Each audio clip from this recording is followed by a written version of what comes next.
I'm reading about the 2020 census. What are you up to? That's cool. Yeah. Cool. Well, I just stopped by actually because I wanted to thank you for helping me out with this channel so much. I know it's a lot of time and energy, so just want to give you this note to really give all my thoughts to you. Cool. Thank you. That means a lot. Yeah, for sure. Means a Thank lot. you. Here.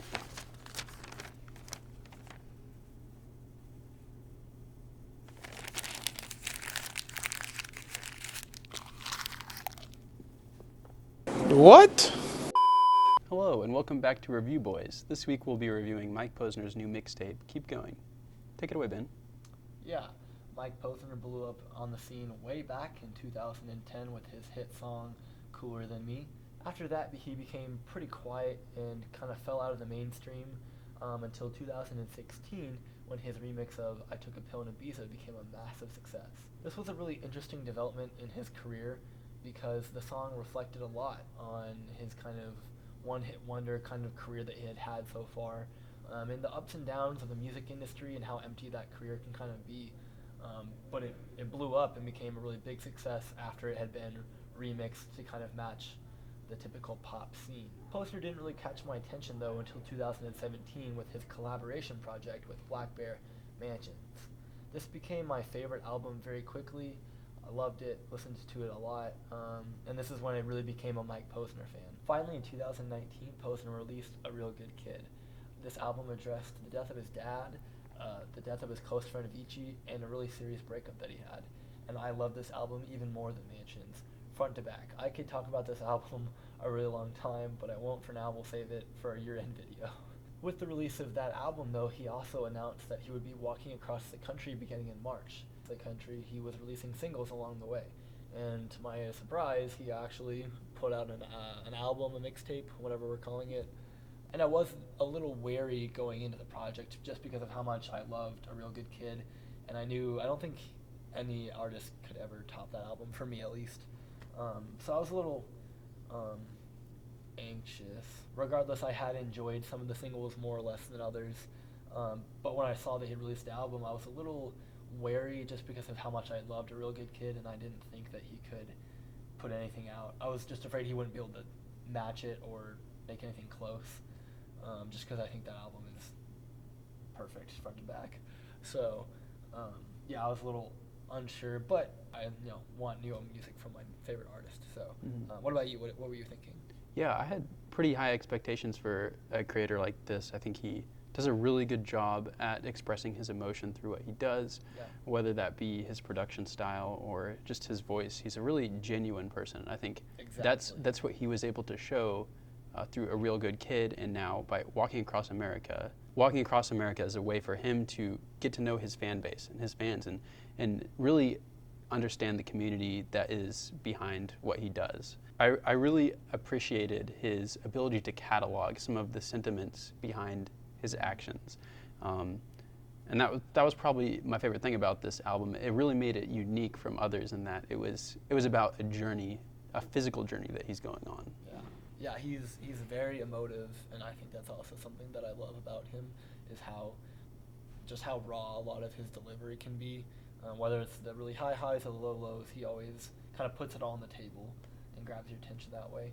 I feel like A Real Good Kid, he kind of turned a new leaf, Mm-hmm. And then this album is very post to that, spiritual enlightenment kind of almost. Yeah, I think this album is very spiritual enlightenment. I think there's also maybe some truth to the fact that some of these tracks were left over from A Real Good Kid.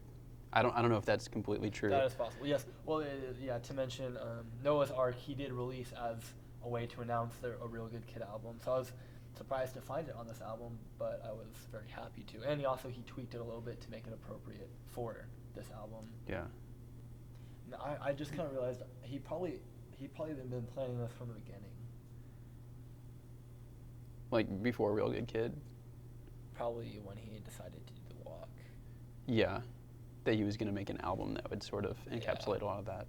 Yeah. I felt like A Real Good Kid, I think it was an album for him to process, but I think this one is maybe even more so, like an album that he made for himself. Like he would like to give it to other people and to encourage them, but I think it's really more of him processing these things, which really, because I felt that it was a real good kid was like for himself and like feeding his soul, but then this one was more of like, okay, like I feel like I'm in a better place in life now, and I'm gonna share it with other people. Like he's telling other people to keep going.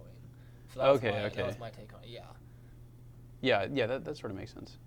Sorry. A large chunk of this album is just how joyful and positive he is. I love it. He's just a whole new person, I think, compared to a lot of his other stuff that's really angsty. And obviously not that he has no, sad or down emotions on this album, but the first half really is just like super upbeat. Euphoric, yeah, just like, he calls one of the songs like alarm clock music. Oh, yeah. And I think a lot of people might interpret a lot of it as kind of corny, but just the way he delivers them so sincerely and so joyfully, I think he pulls it off. Yeah, at times this album did seem like a bit like cheesy or like kind of like fake, but I wouldn't say it was fake. I would just say that it was just him being happy, and I really enjoyed that about the album overall. I especially loved lines, pretty much all of the song "Come Home," but the part where he says, "I got dreams, Ma, I got big goals. You see my old ones now because I lived those." Really like that. And then the second verse, where he describes how he used to put a target on every cute face, keep Plan B pills in my suitcase, and then goes on to talk about how his friend said that's gross and you need to grow up. And then moved on. Later in the verse, he just talks about how he's changed a lot from how he used to be. I thought that was a really powerful verse. I also liked a lot, I'm walking not to show people who I am, I'm walking to find out who I'll become. I used to be a pop singer, now I'm myself. Again, one of those like kind of corny. I just love it. I think he's so happy, and I think the way he sings it is just so joyful. Mm-hmm. And then used to be a wannabe, now I'm who I wanted to be. Again, just like really fun, a little corny, and I think it's good. And then, what song was it? Did you read the one where he talks about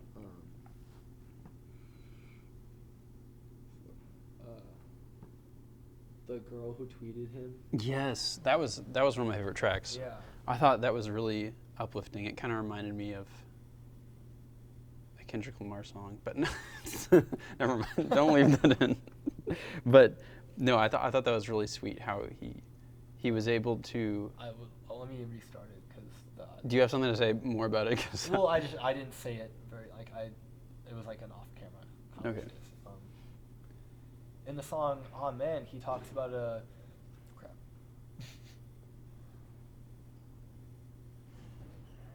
Let me make sure I have the right song to be really awkward. It's Amen. Yeah. Amen. Yeah. The only thing that makes me sad is that he's not a Christian. Like he even though he's doing really well, he still doesn't have. He's like whatever deity you like to be called. Yeah. It's kind of. What does she even say? She says, "Keep making good music." Yeah. And he said, "I will," and then she died. Holy summary. And then in the song "Amen," he talks about a fan who tweeted him like every night, and one night he was feeling really discouraged, and then she tweeted him, "Keep making good music," and so he responded to her and kind of made a connection with her, and then she found out that she died, and he just talked about the effect that had on him, and what should I say? Big sad. He was big sad. But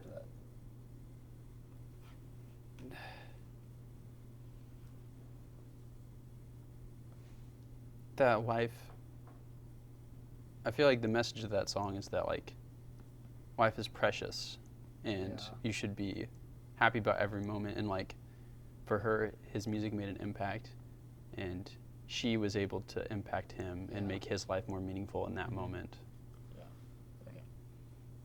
I don't know how to word that. But. You just said it perfectly. Too bad we can't keep that. And then on the song "Amen," Posner talks about a fan that tweeted him like every night or something like that. I can't say that. Sounds really too unprofessional. Do you want to say, and then on the song Amen?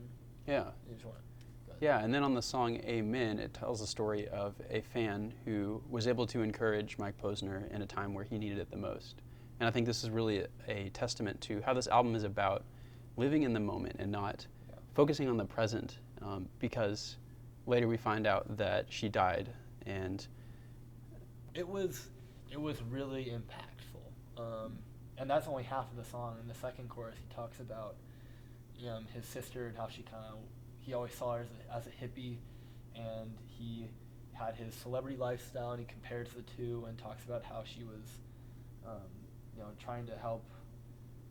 She was doing she was doing like community service. Yeah, community service, and helping kids. Helping people, and he compares it to how he was just chasing a Grammy, and so I mean overall the writing on this album is just really top notch. I thought the themes are all strong, and it's nice to see such a refreshing take on life, really, from someone making quality music. So yeah, and doing what he loves to do. Exactly. Yeah.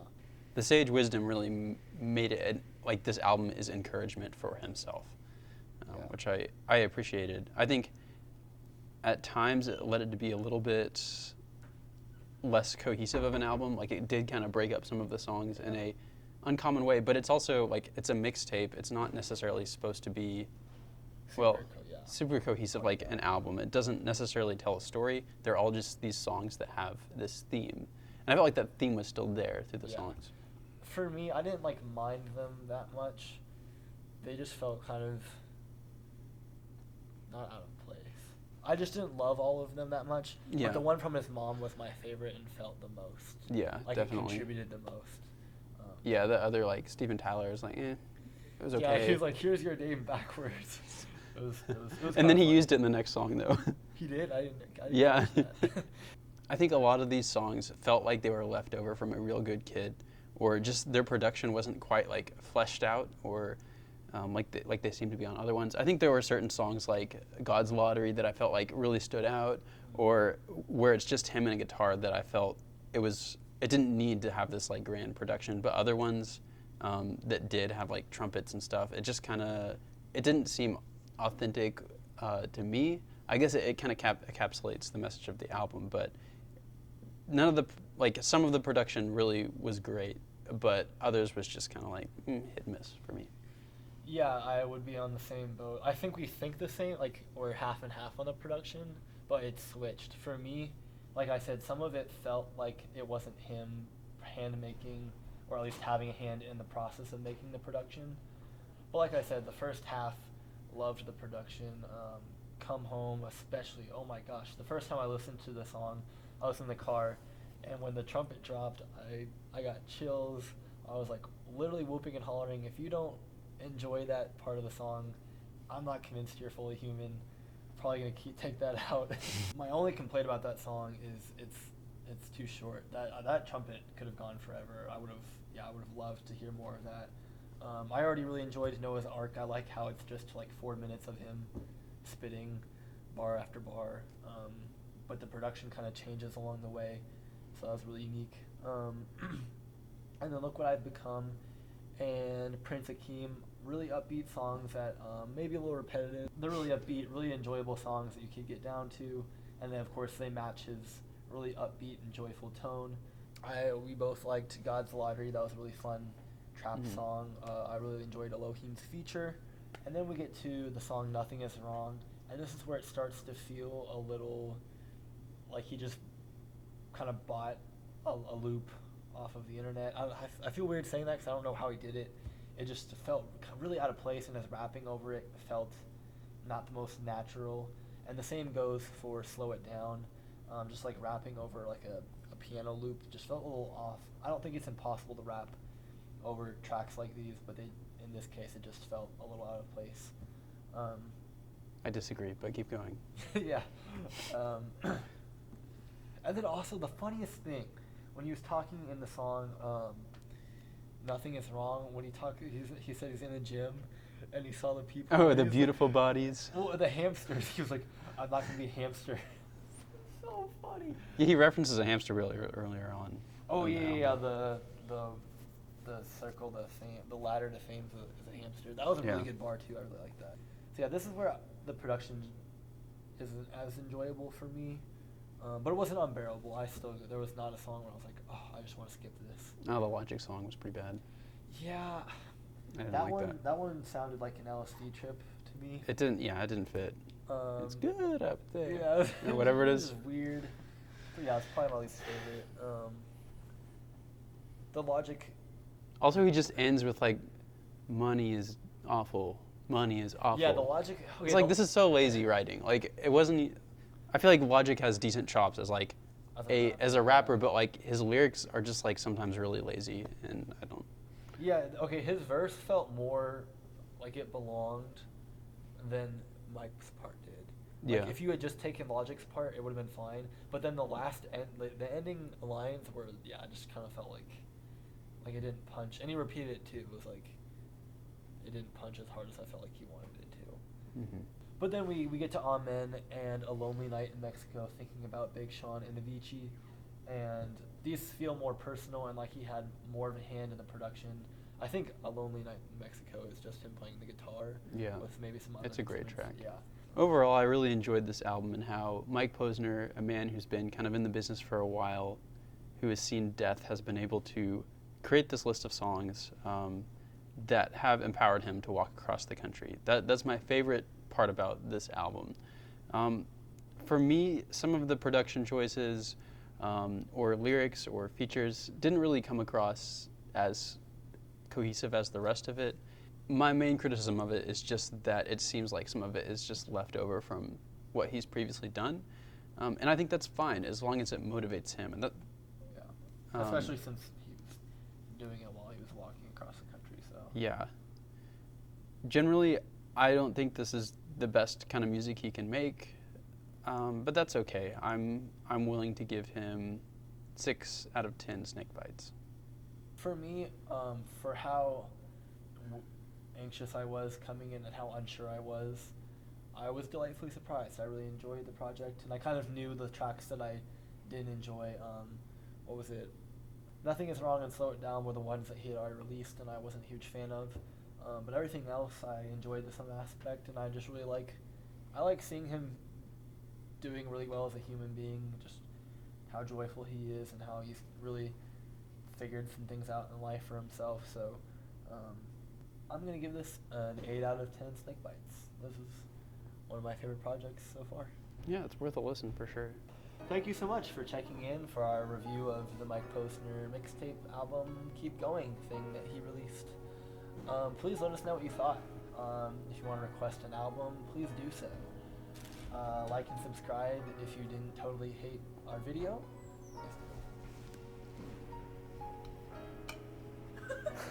Why? How was your fall break, Ethan? It was good. I listened to music. Nice. You went on a date, right? Yeah, I went and got it. Well, I can't say that I got it. Well, I was What appetizer did you get at your got date? Kale chips? Quesadilla. No, not quesadilla. What's dipping? Nachos. Not nachos, but like you dip it in, what's that called? Mozzarella sticks. No, like cheese, but it's melted and it's, what's that called? Nacho cheese. Queso. That's what you said. What would you give it out of 10? Oh, it was like a 2. It was so bad. 2 what? Out of 10. 2 quesos out of 10 quesos. It was so bad. And part of it was kind of cool outside, so it solidified kind of quickly.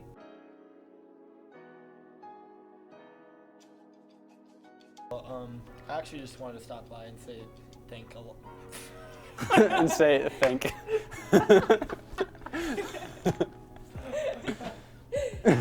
And say thank. I think you just use your tongue to like move the paint. No, that's too much. Okay. Hey Ben, I'm just reading about the 2020 census. It's going really well, actually. Look at this. There's a picture. Cool. Well, I just wanted to stop by and say thank you for. I'm sorry. I can't. I just can't.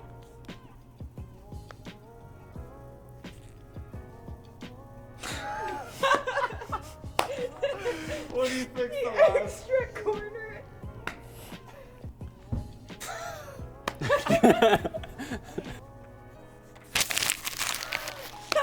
That was so violent. Okay, sorry.